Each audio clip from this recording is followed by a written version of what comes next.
Oh, that's because I'm near a fire pit. Hello. Okay, the way to get to Pig King is all the way up this way. I'm gonna tell you guys right now, we're probably gonna overheat, but only because I was caught a little by surprise on the gold angle. But remember, I told you that the Eye-brella can help us with overheating. So this is gonna keep us safe forever, but it should last us the day, maybe the second day, because during dusk and nights, it is going to be cooler. If we absolutely need to heal, we absolutely can because of the pierogies that we have. Guess I accidentally picked that up. Yeah, like I said, it takes a few days for crops to rot. They certainly can. But don't worry, they actually recycle themselves, which is really nice. And once again, something that's absolutely helping us is the fact that we have roads. Told you we'd come back for this one day. The fact that we have no beard now. Although, unfortunately, as a consequence, it does seem like the beard's going to grow back faster via the skill tree. So that's something to consider. That's where we're going to have to keep the razor handy. And the Eye-brella is keeping us cooler. We would definitely be starting to overheat by now if we didn't. So yeah, as much of a pain as she is, Deerclops does drop a very useful, almost required item. So it does have some merits. We're gonna get these eggs out, and we're gonna give them to Pig King. And as long as you have constant meat sources that can produce so much meat, anything that provides meat, anything, you know, morsel, any half unit meat, full meat, whatever, this will provide you with means of infinite gold. Just turn them into eggs. It doesn't matter if they're fresh, if they're stale, if they're spoiled, as long as they're not rotten eggs, which is what happens to the eggs when they fully spoil. They don't become rotten, they become rotten eggs. So I suppose the question I should ask myself in real time is, do I go the rest of the 2 hours for this playthrough, or do I stop here and pick it up again for a little bit tomorrow or the day after? I might want a bit of a fresh head, but I pretty much know what we need to do to survive summer. Now, it is technically very annoying, but it is absolutely doable. The best way to deal with summer while being on the surface is to just be very attentive of your endothermic fire pit.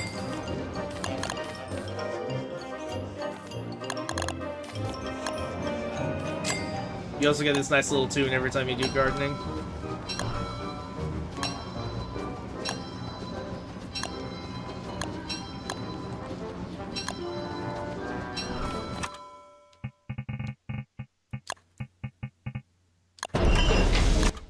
Let's do the basic fire pit, please. Nice that it starts up for us straight from the get-go. It's fed the exact same way a fire pit is fed. It just, you can't cook anything on it, quite obviously. Or maybe not so quite obviously.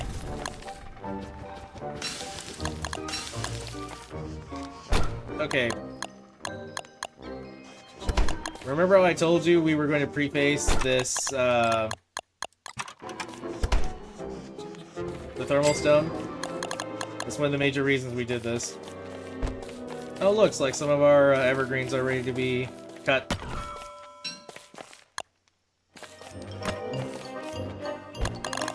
I guess we can put our marble trees on the other side. Or maybe we should put it a bit closer, right, so we can see it. Okay, let's see here. Now that we have the thermal stone on hand, should be just fine.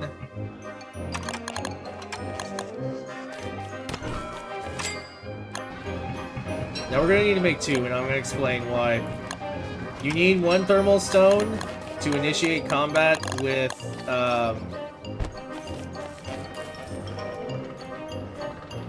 I didn't think you would come all the way over here. Are you serious? Okay.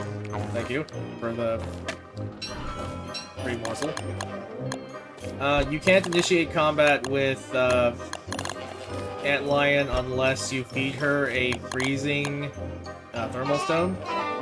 You'll know by the dialogue your character gives. It's as cold as stone, if it's cold as ice.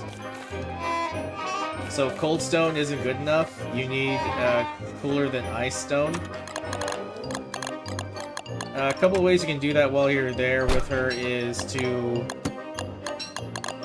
make an endothermic fire pit right outside the oasis, which I actually would recommend because there's something we need to do at the oasis, which ends up being all the way down here, it looks like. So Antlion is already spawned in because it's humid enough. More often than not, just go figure on, you know, worlds that I play Mega Base worlds in. It's always raining as it transitions from spring to summer. Which means if it's too humid out, if there's too much water in the air, then the Oasis Desert won't be in the condition it needs to be in. The Oasis Desert typically needs to be so dry and arid that a sandstorm is constantly going on in there. That sandstorm is being caused by Antlion. But Antlion won't come out if it's too humid. So naturally, we'll need a way to cause that to happen. Now, the fight with her is very direct. It's a little bit more of the tank and spank notion of how we dealt with Deerclops. Although, especially at the start of the fight, you can definitely get to a point where you can edge around her. I'll explain more when we get there. Something I should also mention is that food will, conversely from winter, food will now rot 25% faster in summer.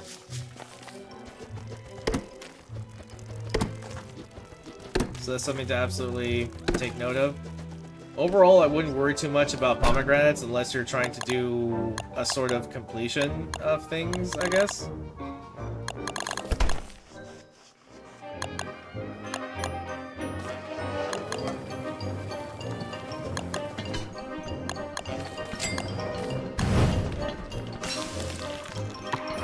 Also, make sure to cook the potato before you eat it. Yeah, the game doesn't like it when you do that, when you don't otherwise. Oh, there are the hounds.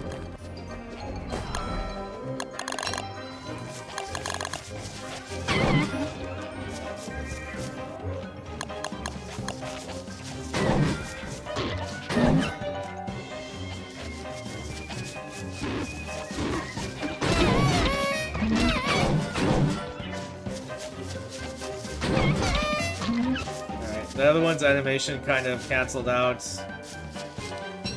But, yep. Hound trap successful. Glad to see it.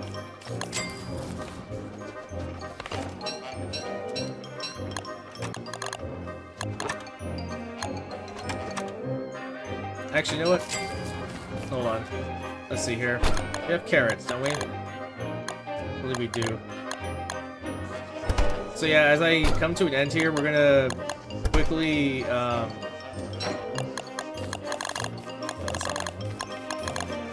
it's like 4 in the morning. I started at 6 at night. I actually didn't want these. I could let these become raw. It's totally fine. Anyway, yeah, this is what I wanted.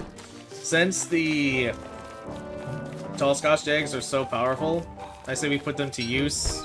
The reason I say that is because, much like Moose Goose, Antlion can hit really hard, and if we're not ready with our armor, it's going to hurt a bit. This is definitely something that can be mitigated heavily with adding cobblestone road around her arena. But I think that's... I don't think that's too advanced, but we don't have the time. So... Because she's going to enrage. She enrages in 5 days. So yeah, she's going to enrage relatively soon. Like in the next 3.5 days. As it stands, we need to do a small side quest that is involved with the Oasis Desert. First, we have to make it into the Oasis Desert. The good news is that the entrance in the Oasis Desert to the Oasis itself is not deep at all. The reason I say that is because the sandstorm that's in there makes it hard to see and makes it hard to move, so it slows you down. There's something else to consider as well. I don't know where Antlion is in the biome, because even though I found its entrance, I have no idea how big this is. So once we get what we need to from the Oasis itself, then we need to put it all together, and then we need to... Yeah, we need to find Antlion. In fact, I'll actually make it now. It's really easy to make. You need to make the fashion goggles, but then you're going to need to make what's called the desert goggles. But the desert goggles, we don't know how to make it. It's not even something you can prototype. You need to find the blueprint for it. The blueprint you can only find by fishing in the water of the Oasis Lake, which is now active in the middle of that sandstorm.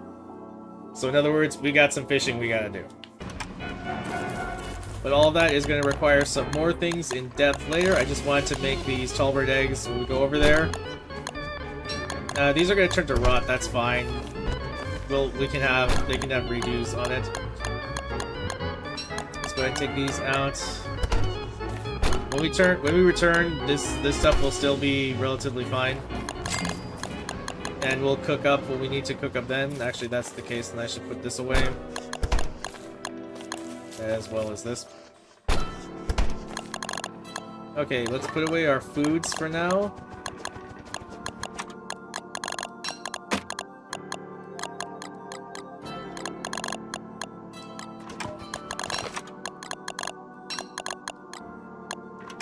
We are going to take Chester with us. We have to take these thermal stones with us, but we also need a means of prototyping a endothermic fire there, or sorry, the fire pit. So we are going to need niter and grass, but we have plenty of that. We have plenty of both for a few. Matter of fact, before I leave, let's go ahead and do that while I do my outro. We are going to continue this possibly earlier tomorrow if we're watching live, which is going to be Monday, Labor Day, so I did age this video.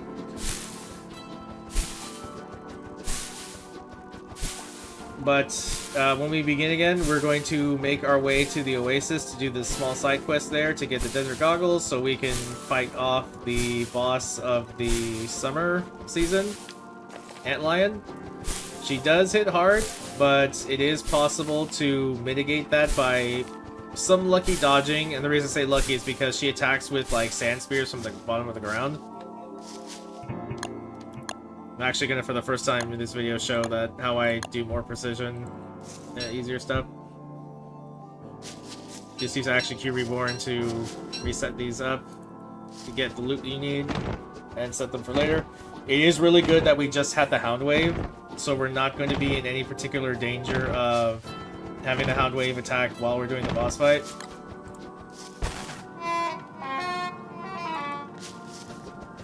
Something we'll do when we get back is I need more, I'm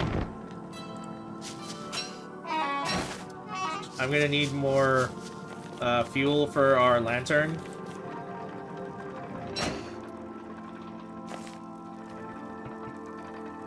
I need to put some other things away. Hold on.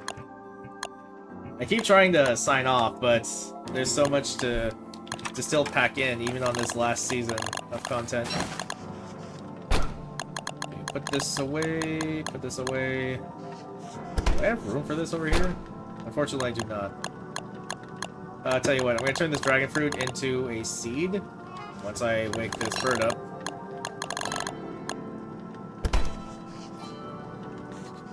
You want to grow more anyway. I'll put these away. There's a bunch of other recipes that we can try out once we get back from the fight. Do not anticipate needing the pickaxe, but just in case, or not the pickaxe, the regular axe, but in case we do, we have it. Chester's over here, right? Okay, well, finally I digress into my outro. Oh look, more stuff.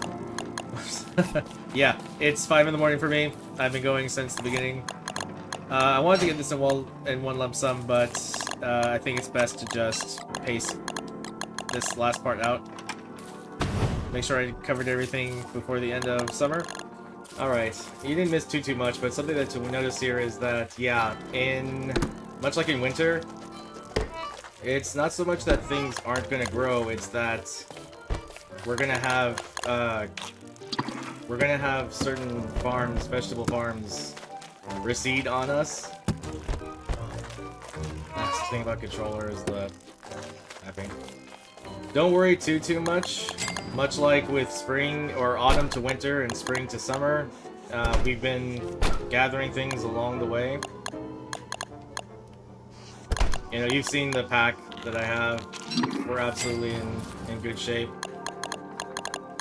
The same is absolutely going to be true for the rest of the season. Let's just go ahead and organize this here. Yeah, you know, this is just a for instance. If you need more space or room for, you know, anything in your inventories slots, just go ahead and use them up as necessary. You don't have to exactly follow what I'm doing in that regard. I'm actually gonna put the seeds in here because I know the tomato is in there. Alright, so days are getting longer, but we still have quite a sizable evening and night at the beginning of the season. We have about half a dozen things we have left to cover. Hopefully that's not too overwhelming, but again, the post of this is supposed to be, you'll be able to follow along, you know, at your own leisure. We're gonna leave the rest of these. It's fine if we let them rot. Just know that if you let too many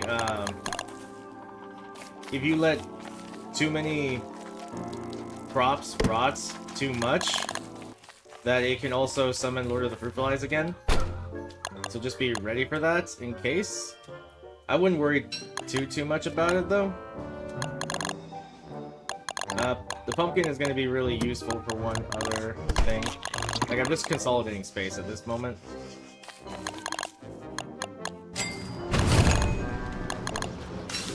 And it just so happens as I managed to increase my intellect again.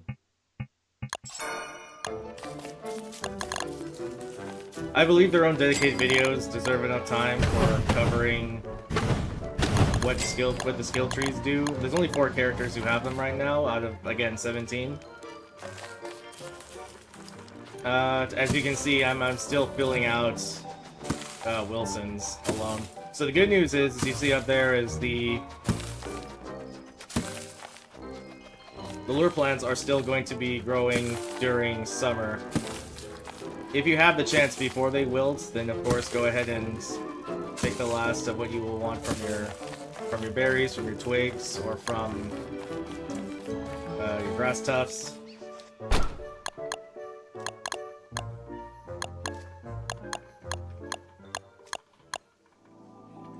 So I actually don't want that meat to go bad. Other things that we could pack away. Okay. Honestly, probably gonna move on from this. Not worry too much about it. Because we're Wilson, I need to keep the razor on hand because, well, you know, it's summer and the insulation's not gonna help. Good news is we can use the, well, to be frank, the beard hair as fuel, and yeah, I know, as unpleasant as it might seem. Or as Wilson will put it. I mean, it's not particularly great. The good news is that, yeah, it's actually pretty good as fuel. So that's, I'm gonna point that out as a big plus for Wilson as well. For strictly survival, or completely understandably well suited for it. We're learning the mechanics of this game. Alright, you know what? I may have wanted to put the berries in there, but it'll be fine.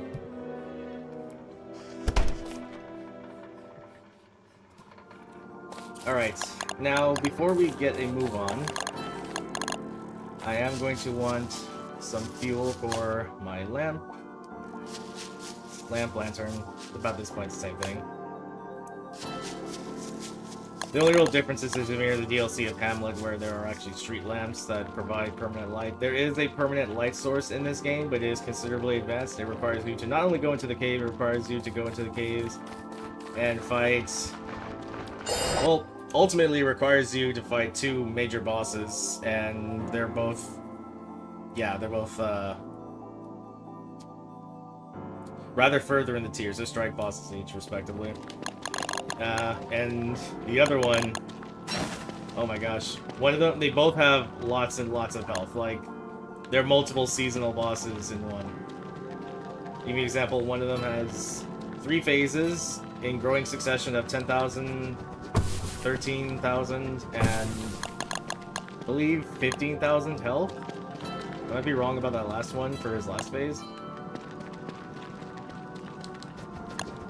All the same, the point still stands. They're pretty advanced, and again, I should probably emphasize this now that we're more towards the end. Don't ever think that just because we didn't cover it here, it's not something you shouldn't experiment on your own. Just, of course, realize that I'm only showing you things that I feel are best for you guys to get down for yourselves. And then once you're done practicing this with Wilson and you feel you have it down enough, and by the way, I should mention, this is only the goal for this particular tutorial. After the year is up, there's a couple of options for you. You can keep going if you wish. In fact, I encourage that because I believe on console, especially on PlayStation 4, there is an achievement for reaching day 100 of survival.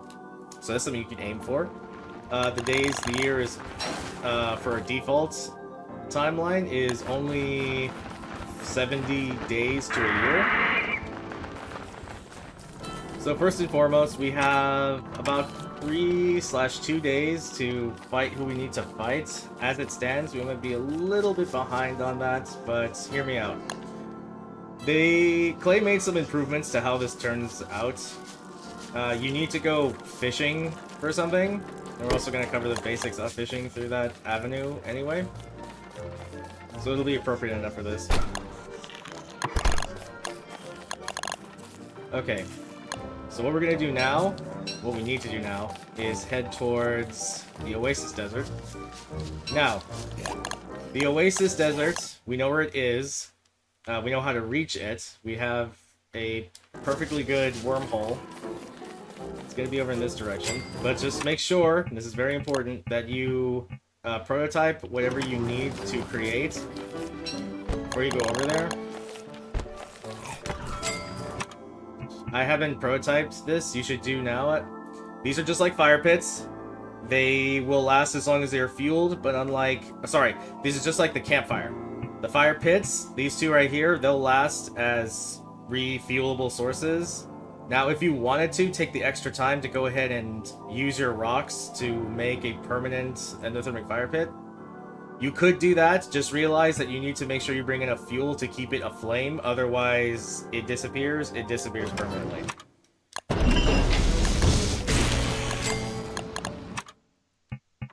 Now, we have a good amount of niter. We have enough for about 4 more of these things, plus the 5th one we just prototyped just now.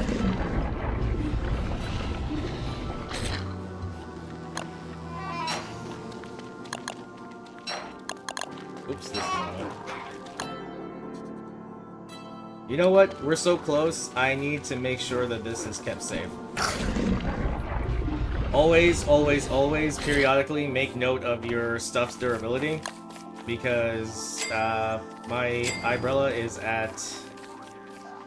This also helps, I should mention, with organization again. You always know where something is. So in this particular instance, I know where to find a key item that I need for now. So, in case of emergency, what I like to do is, again, using Chester as a toolbox, just take some of him with you. Just take some of it with you. I can actually keep the fine cones in there because we can use them as fuel even. But I digress, yeah. Just as a basic checkup, make sure the durability levels of your items are well kept.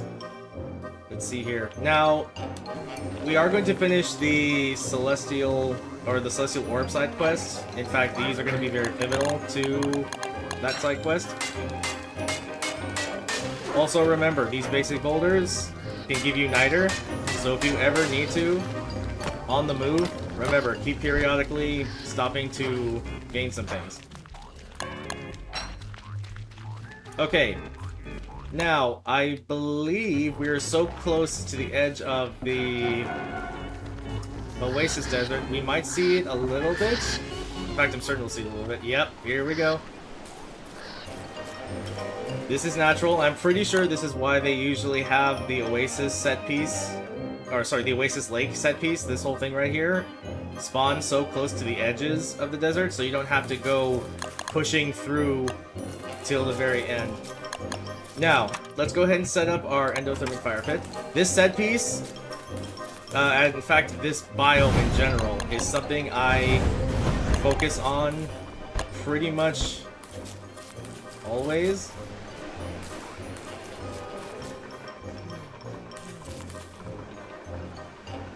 That is very odd.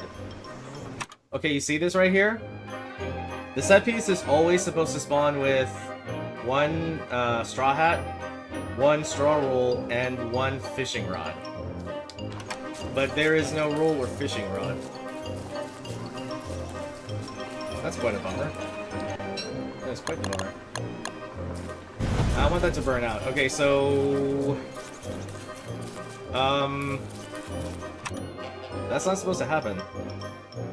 Every single solitary time I've played a world, there's been a fishing rod here. Hold on. Is there something else screwy going on around here?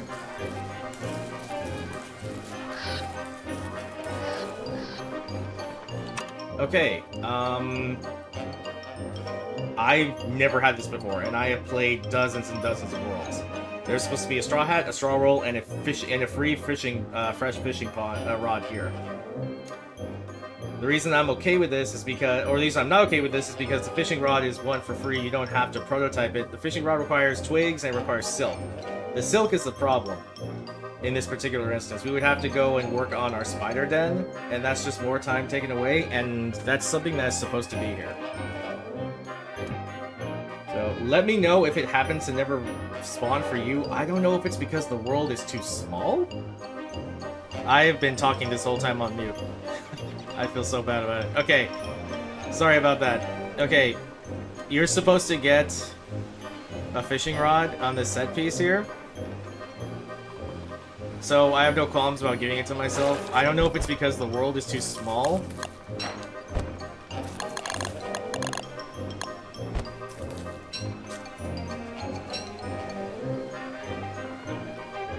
One second, this might be an emergency. I can't believe it. Okay, let's see here. We had unforeseen emergencies, slight ones, but still things that needed addressing. We had interruptions, we had the game not acting the way it should. We had an unfortunate muted mic. This calls for a rollback. Now, this is a good example of showing what a rollback will actually do for you. It's going to take us back to the last time we saved, or the last time we logged in to our save file. Something I will mention right now is a very poor stigma there is about rolling back. Listen, this is especially true if you're new to this game. Do not ever be ashamed to roll back. I mean, especially if you're playing solo.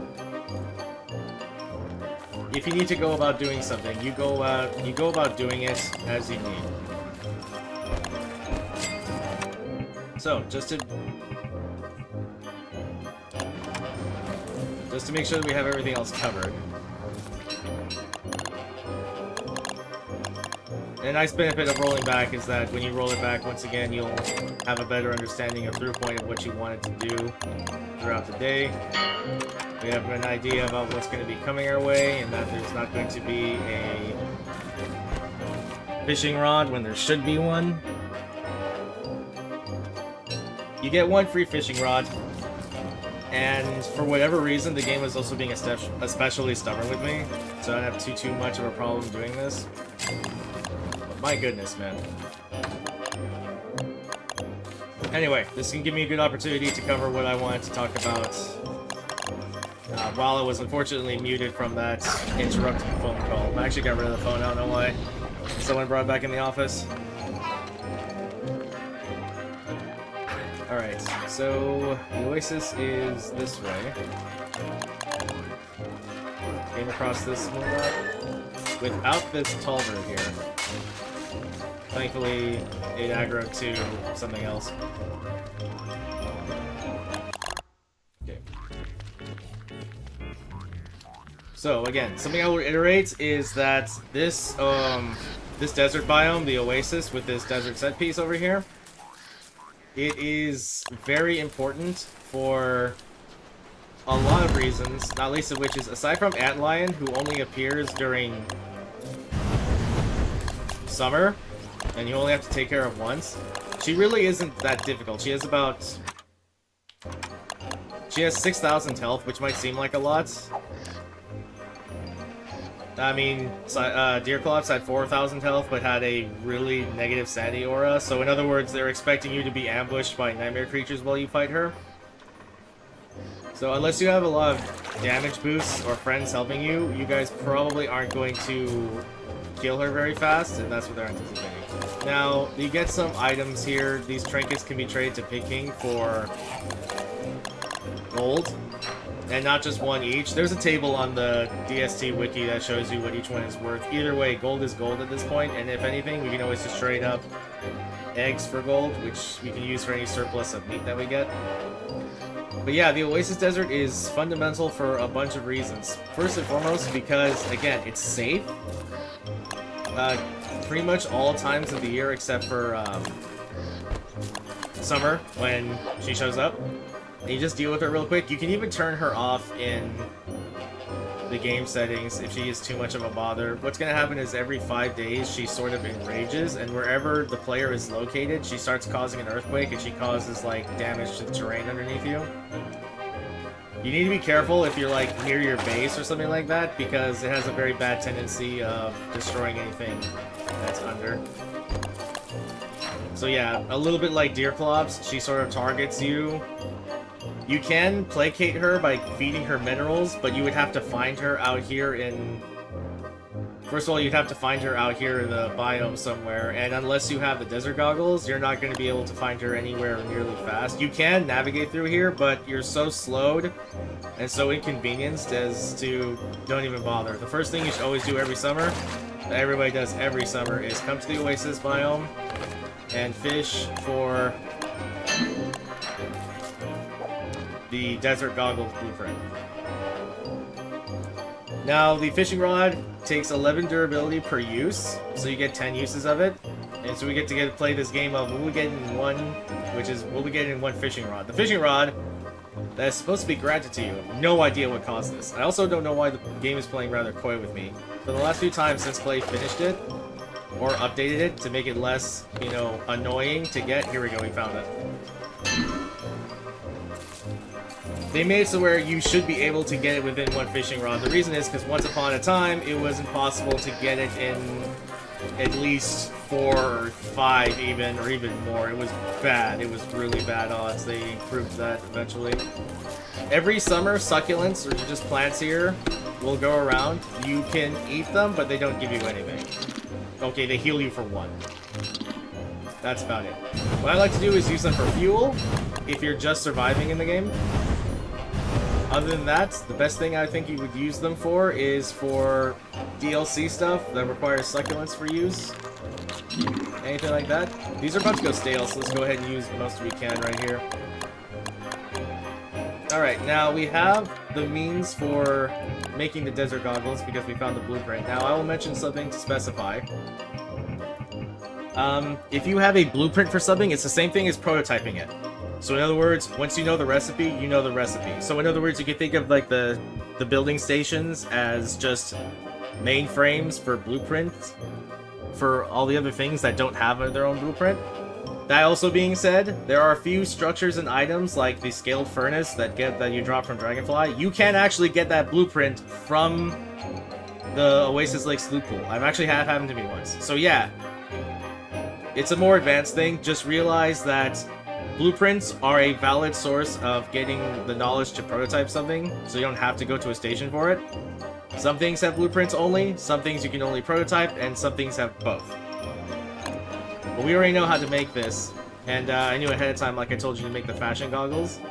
You need to prototype the fashion goggles at your alchemy engine. That's why I did that already and brought it over here so that we can already have this. Now, what we're going to do here is switch to the goggles. You get a nice little effect going on here. And we're going to go make our way over to Dragonfly to fight her. Dragonfly. Not Dragonfly. Antlion. I don't know why it's because I was talking about them. Sorry. Alright. Let's make some room for ourselves. Alright, the succulents, you can use them as fuel. I'm going to use them to fuel the fire. To fuel a fire.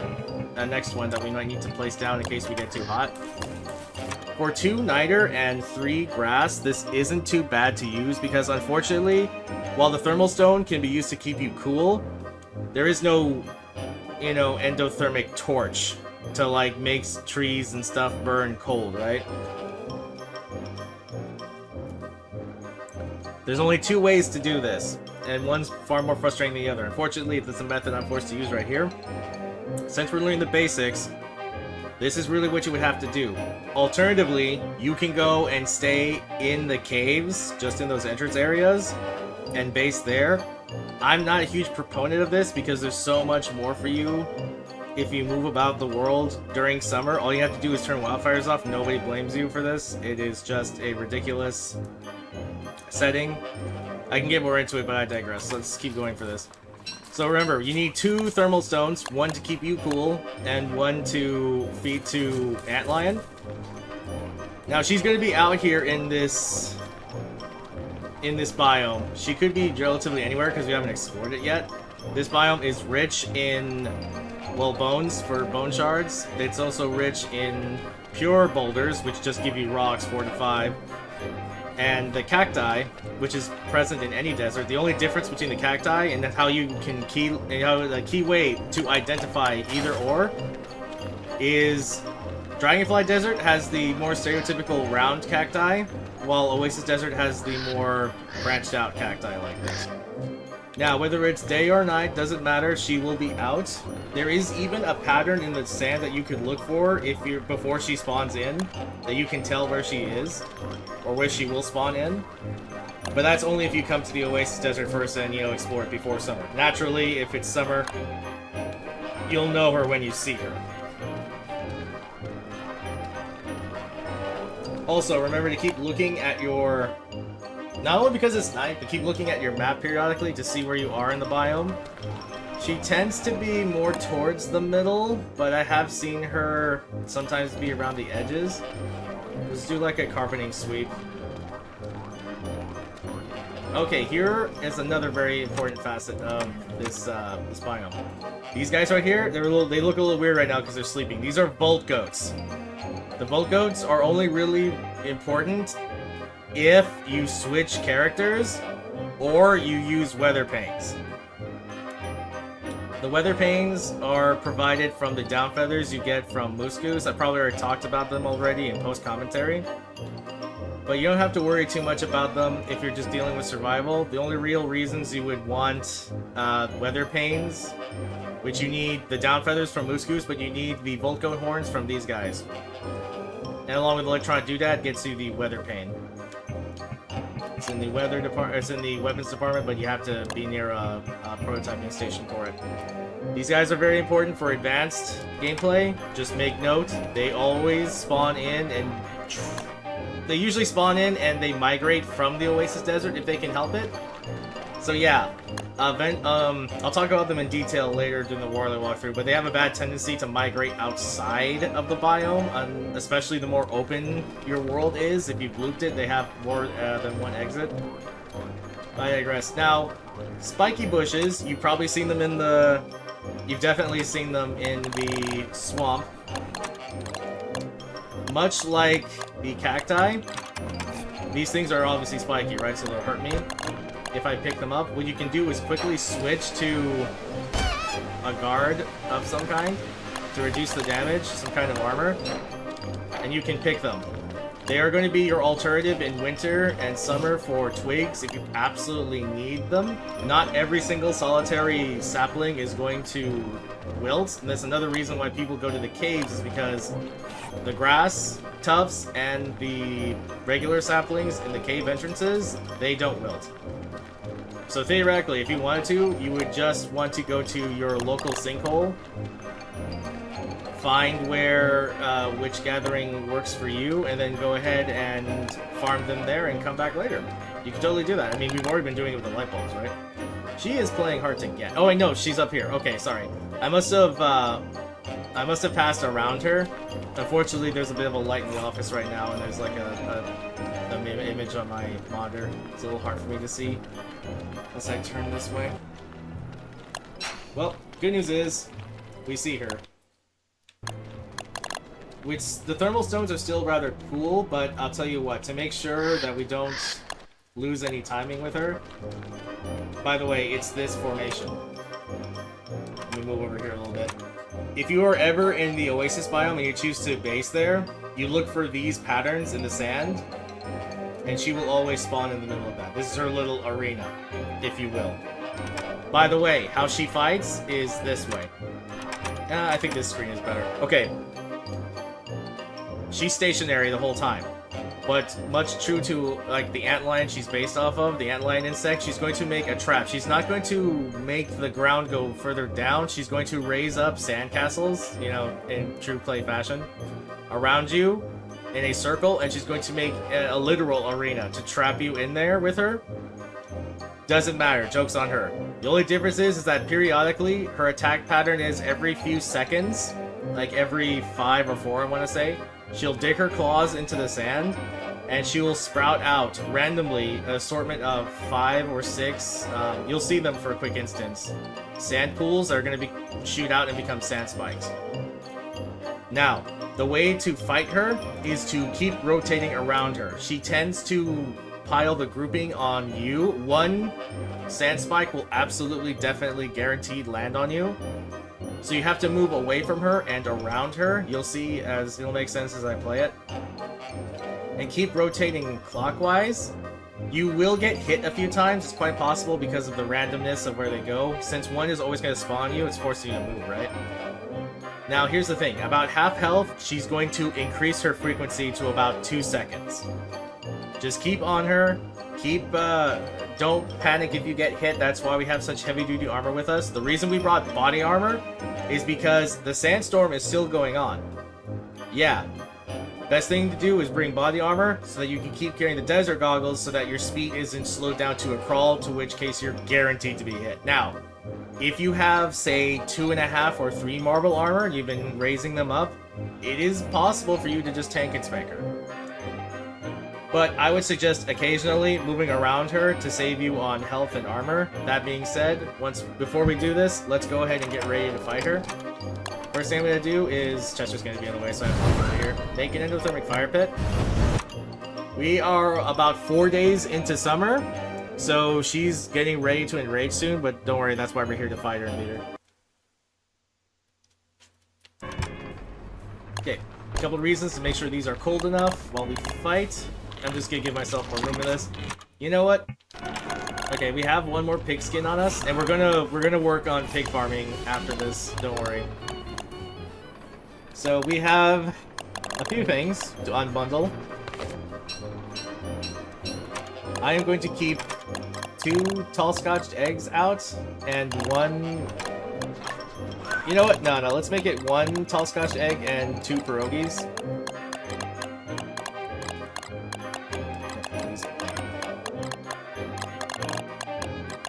I'm gonna keep 1 meatball out for food later.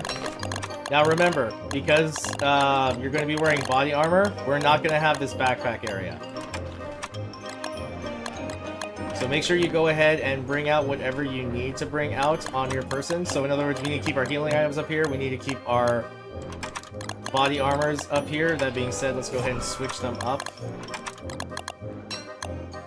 You can even put them in Chester for now if you wish. And then all we need is our hand bats, and we're good to go. Let me go ahead and use this to shave right now. put the beard. No, I'll put my gun in there. Really? Where'd my beard hair go? I must have used it all up. Oh well. Anyway, I digress. Okay, so all we need now is our handbats. Our handbat of choice. Let's go ahead and put this way for security later.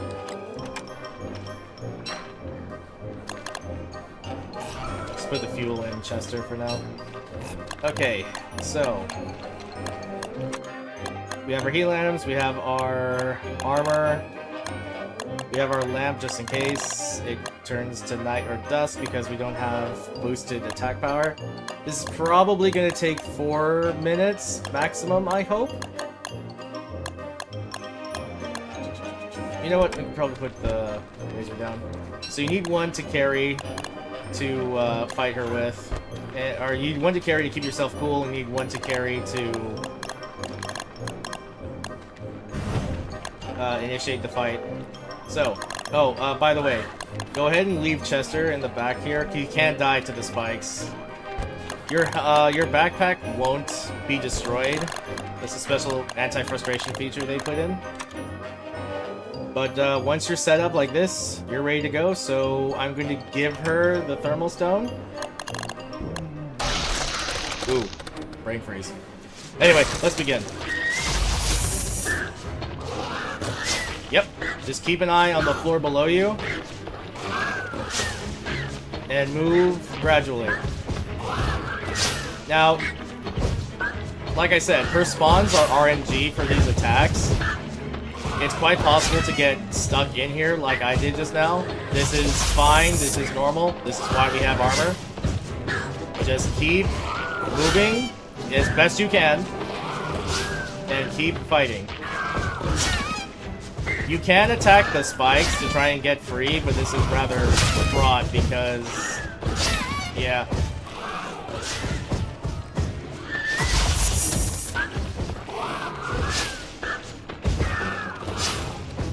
If you need to back up, I would say, to sort of make a way through here, I would do that.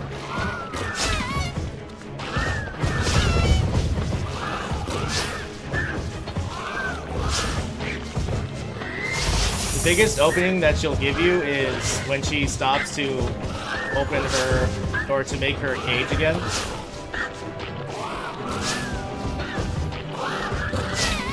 I disagree with that hit. She's almost done, so let's go for home. Really? You're gonna grab me in here like that? Anyway, there she goes.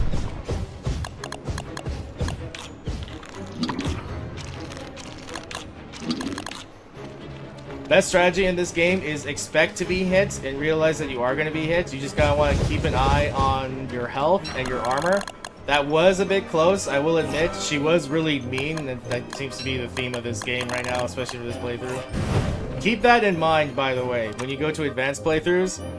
This game has no qualms about taking advantage of certain situations over you. So it might seem harsh, but just remember these moments as you learned this game, how harsh the game has been with you, and as much as I love it, you gotta learn to beat it back. So there's no such thing as being over-prepared, there's no such thing as overkill. In fact, the only kill you're gonna want to go through is overkill with this game. Now, unfortunately, because it's summer, things are gonna rot a bit faster, but good news is, for the rest of summer, we're free. We don't have to worry about, we just have to worry about ourselves. We only have to worry about keeping cool, we only have to worry about continuing to survive, all that stuff. Now, she did give us some blueprints. One is more useful than the other.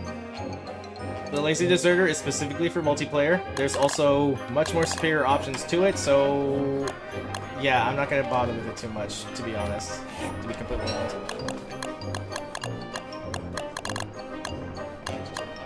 But the other one is the Turf Razor. Now, you know the pickaxe we've been using, or the pitchfork we've been using for raising up turf? The Turf Razor is going to be important for being able to not so much automate it, but make it very much easier on yourself. It's only 2 stones. We're good for now. There's her figure sketch if you want to keep it for a trophy room. Statues, you have default statues on your own. It's the only difference is that if you wanted other special statues, you can decorate them yourself by using items that you found from defeating certain bosses. It's come from all the seasonal bosses that we fought. Except, you know, the mini bosses. Yeah, they don't have sketches. By the way, when the game was beginning in Don't Starve 1, a tree guard and Spider Queen were considered to be bosses, not mini bosses. They've sort of become that as time has gone on. Okay, I want to make a temporary measure here. Really want these moonstones. Moon rocks, sorry. Alright, I left them at base, didn't I?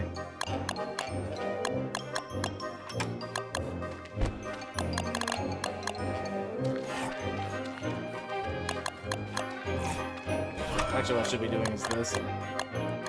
Because we're going to be picking up more, right? The gourd's not as a trinket. Nothing will eat it. Don't worry about it. So, while we're on our way back, always make sure, unless you're absolutely certain you have stuff to drop off, try and scavenge the world around you for items and things that you can find useful. We've been okay so far, but in order to finish the Moonstone side quest, we need, or the Celestial Orb side quest, we need 23 Moonrock. 24 Moonrock, sorry. Well, technically, to take full utilization of it. And we're going to need 2 purple gems, of which we've only found 1 green gem. And I know where 1 red gem is. It's in our local sinkhole. Okay, these tall birds should be asleep right now.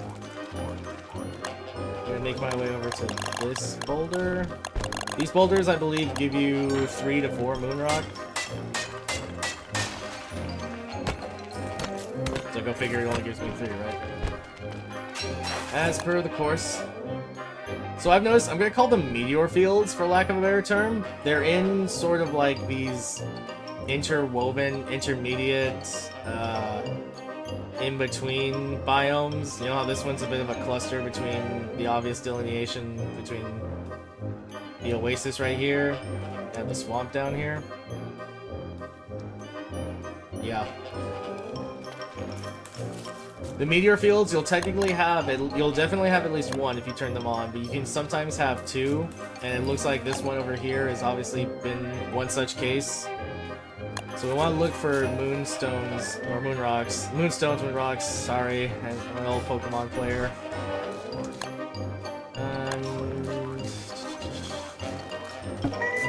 This Tallbird decided to be a little bit more. Alright, well anyway, let's head back. Having accomplished our mission.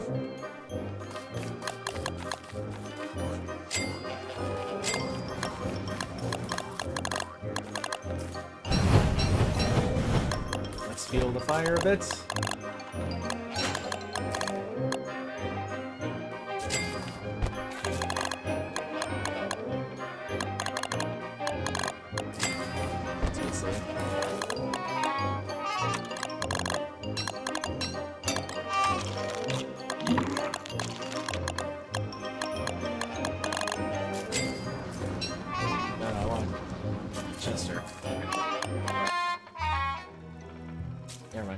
I was just waiting out the dark. Okay, this is what I wanted. Twigs. Oh look, some of them have sprouted up, so let's go ahead and try and harvest what we can from here.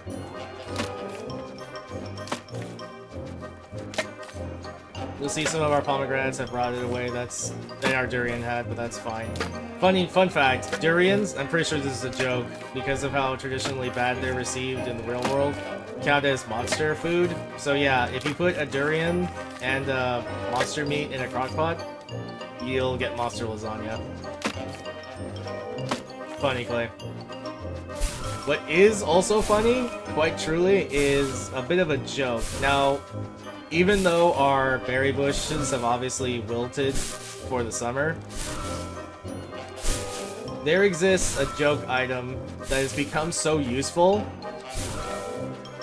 It used to be a meme thing, but now it's just amazing.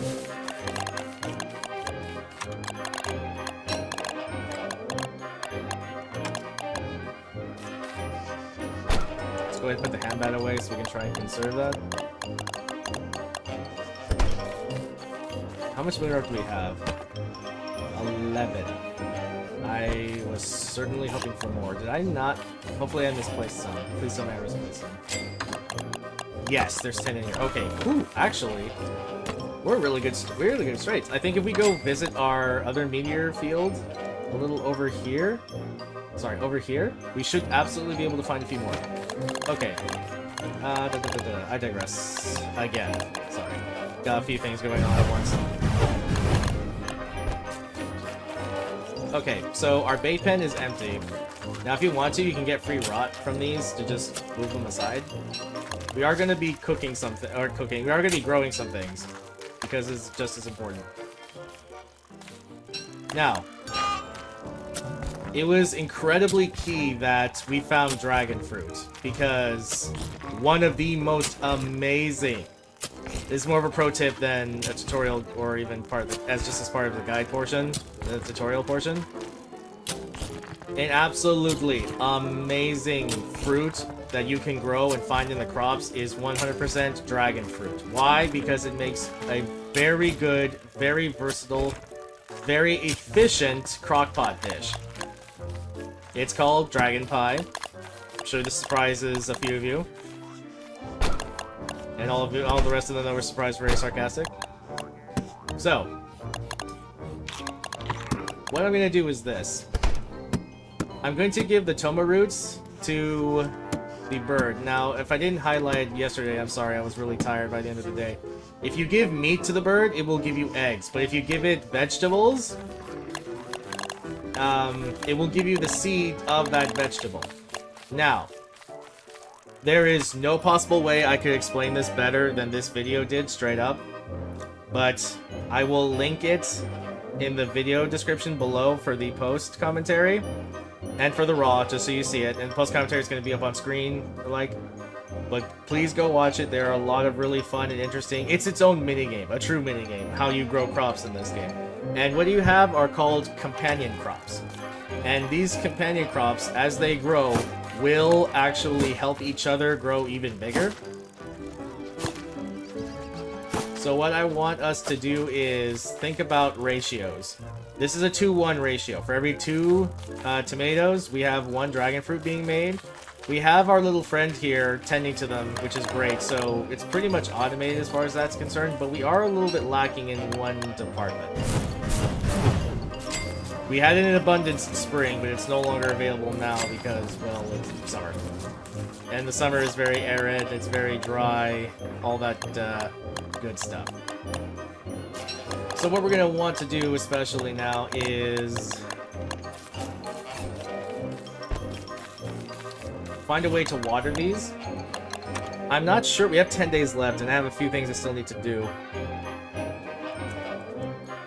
But I guess anything that we don't cover in summer, we can cover a little bit in the next autumn. I actually think it would be best if I sort of left you on a high note going into that one, because, I mean, I guess it would be a little empty if we didn't cover Berger.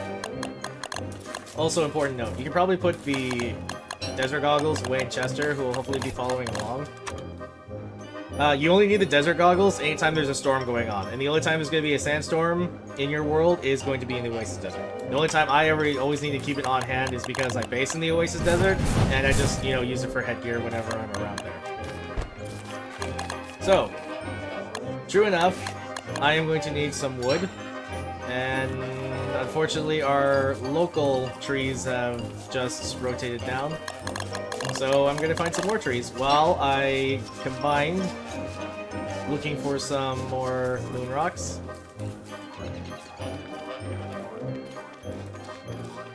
I suppose at the very least with the tall scotched egg recipe, they've made it more worthwhile to just go to the trouble of fighting the tall birds. Just to be a little... Ah, here's 3 exactly. Good news, guys, we're in. You know what? Something else we haven't found that bothers me is the graveyard in set piece in the Mosaic biome. Our Mosaic biome was rather large. By the way, summer working is my favorite theme. It fits it immensely.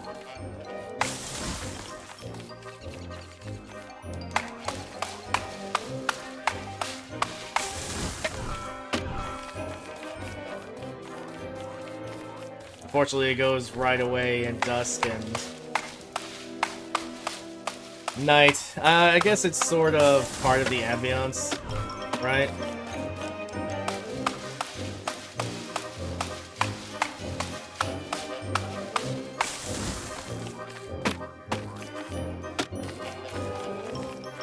As we go into the true deep throes of summer, we have very long days, extremely short dusks, and about medium length on night times. Well, the good news is, naturally, even during summer at night, you can safely venture without a thermal stone, fully cooled. So you can take rest in that.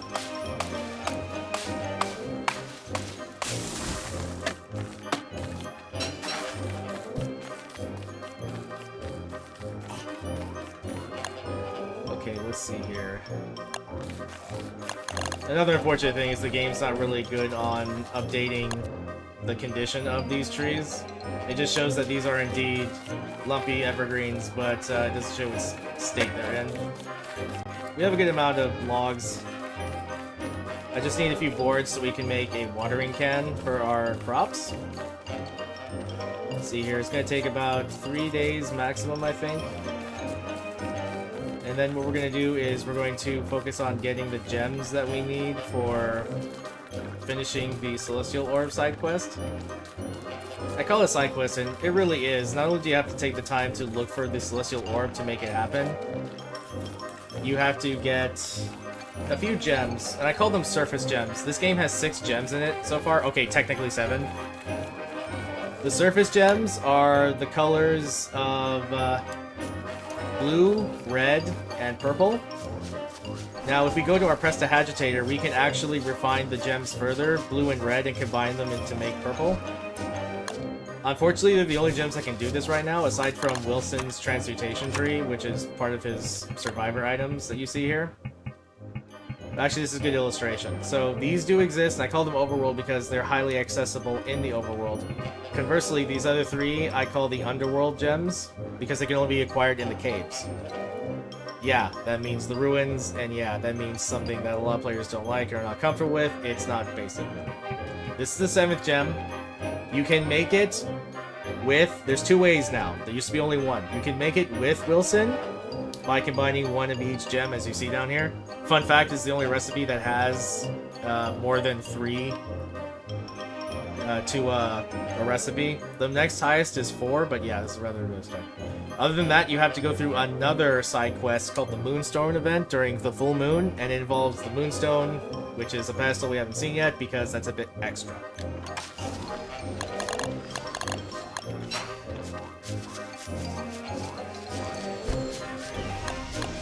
I'm going to guess some birds decided to land near our traps, and yeah. Anyway. Okay, that's a little too close for my liking. You can stop now. You can stop now. Don't go any closer to me, please. Oh, you're just testing me, aren't you? Thank you. Anyway. You know what? I'm going to suggest this right now. When you have enough moon rock, you can go ahead and please turn off meteors, because if you happen to base near them, or they do migrate very lightly, the area of effect that the meteors fall tends to move erratically, and it can move towards your stuff if you happen to be close by meteorite area. So yeah, I'm just going to suggest this now. Go ahead and turn these things off. So we'll turn meteor frequency to none. And then resume our game. do not be afraid of, nor ashamed of doing this either, adjusting the settings for certain times of the year once you've accomplished something. Believe it or not, it's not all that... They don't do it much. They don't do it to a lot of settings, but a lot of hardcore players do this as well. I know I mentioned him before, but he is a big name in DST. Glorms does this too, and nobody blames him because it's just unnecessary. Plus, the notion of these meteors destroying things really... It's an unnecessary deterrent to crafting in certain places. I mean, for crying out loud, it's moving into our base. We only tolerate them because we need them for certain things. But yeah, once that's done, it's not necessary to push yourself anymore. Where I told you, this game has no compunctions about pushing you to your own limits. Okay, let's keep this going so we have some way to keep cool. I'm always keeping my Eye-brella on because it's keeping me shaded.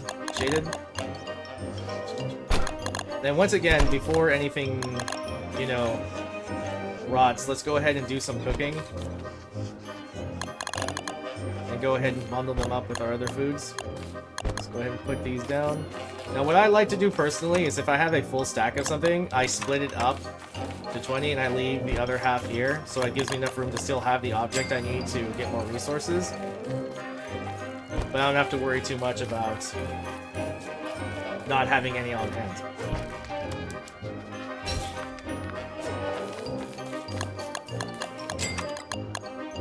Okay, let's organize this a little bit better. I have 2 shovels with me. I'm going to leave this shovel for gardening. Take the hammer with me because it's going to be very useful in a bit.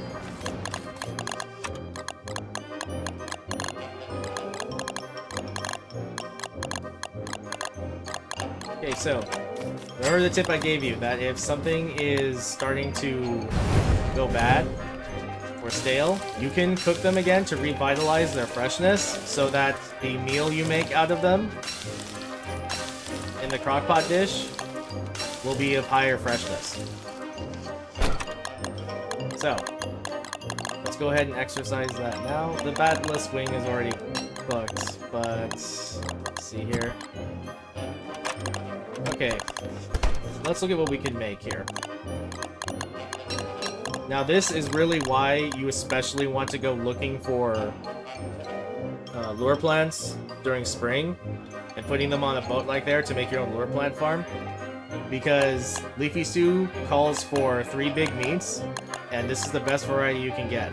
The monster meat is 1 unit of meat, the regular meat is 1 unit of meat, and so is the leafy meat. It's all 1 unit of meat. All you need to do is add a filler that isn't twigs, and you'll get meaty stew, which is 150 hunger dish. It's at this point that you can start considering, especially once you get a solid source of these 3 meats, you can graduate from meatballs to meaty stews on the regular.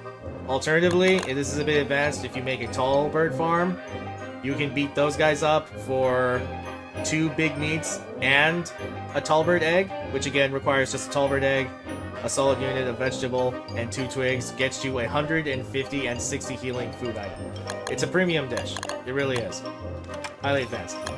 So, actually before I do this, let's go ahead and cook the monster meat.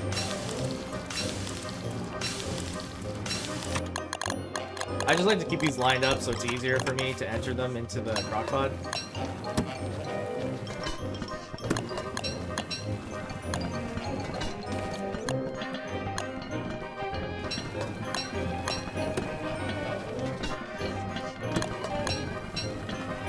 Remember to never put more than 1 monster food, even as a filler, in a crockpot. You'll end up with monster lasagna, which is, well, a dead dish.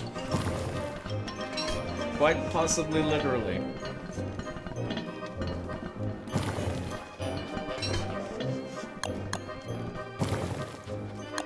And I guess with the rest of these, we'll stick with the tried and true meatballs.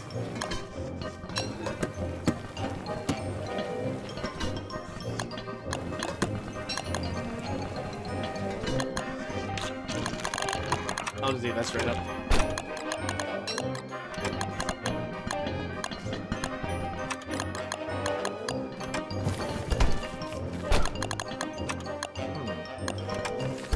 We still have about 6 or 5 pierogies bundled up. Something I will also mention, now that we know where the desert is, that is a solid source of cactus flesh. And the cactus flesh can absolutely be used as a full unit of vegetable item. So if you do want to use your desert goggles, venture back in there, just be careful. You switch to like a football helmet before you pick them, because they're going to deal some damage to you. You put the football helmet on, it gives you just like 1 damage, but if not, it's like 10. It's like being hit by a spider. You just don't want that. Okay, let's bundle these up. All of our other goodies. I always like to keep a few meals out for hunger, so we don't have to keep going through all of our stores so much. Thank you, controller.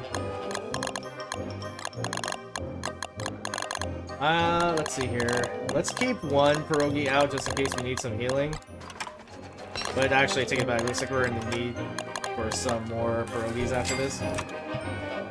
So let's go ahead and make some boards. We only need 2 for the purposes of what we need. We are going to need a rope. What you're going to need to do is prototype this. This is a watering can. Now, the watering can can only be filled with fresh water, which means we can't use any of this sideline water in here. It's salt water. It's not going to work. What you are going to want to find is a pond nearby, or relatively nearby. There's one over here in the deciduous biome. Now, alternatively, there's one over here. You could go to the ponds in the swamp, and I think that's highly suggestible during summer because we have long days, and those days means that there's going to be no mosquitoes in the swamp. Alternatively, I feel like I want to come up here because... Okay.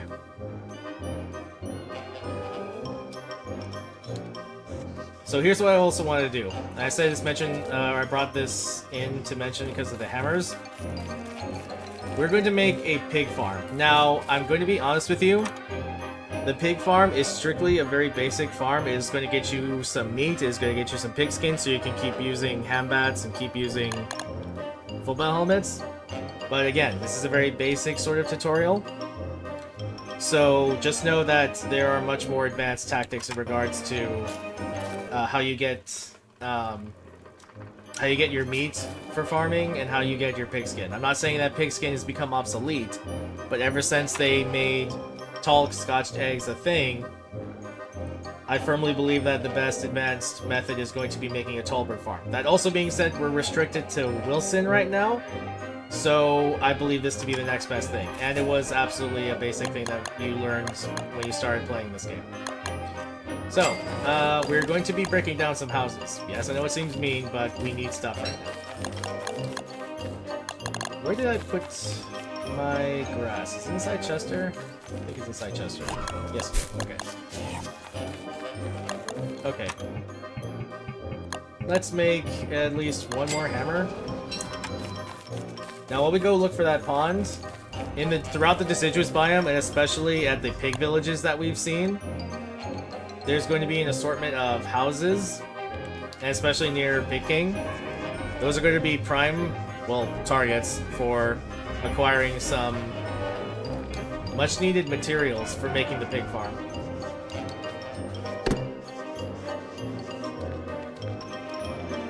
Good news of note is that we found that we have a lot of mushrooms as well on the way up here. So don't forget to pick those periodically. Those still very much grow in summer. They very much count as vegetable. Just remember, they're half a unit. So if you want to use them for tall scotched eggs, you need to put 2 mushrooms in the crock pot instead of like 1 carrot and 1 twig, along with the tall scotch and along with the tallbird egg. You'll get tall scotched eggs.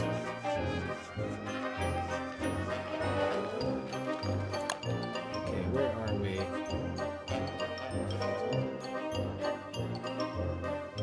Oh, I actually passed where I wanted to go. But we can get on the way back, because honestly, we're going to head to the pig village anyway, up here near Pig King. And, we'll absolutely be passing some ponds on the way here. Just keep an eye out. Okay, we're coming up on one here. And if you see an opportunity, like, say, some of these berry bushes haven't wilted yet, take the opportunity to farm them. Things have a bad tendency of wilting only while you're on screen. So funny enough, if you sort of use these off-screen plantations as sort of like away from home farms, that's certainly something you can do.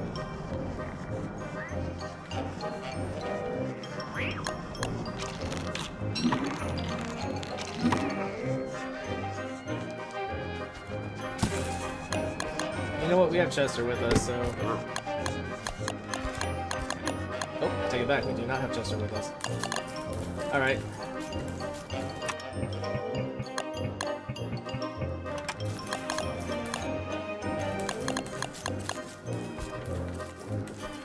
Now, the pigs aren't going to like it, because they don't like being in the dark. Not that I can blame them, we don't like it either. Just make sure you pick up the pig skins, because they have a tendency to eat those. So yes, even though they don't have a rot meter, or they don't have a freshness meter, the pig skins count as a meat product.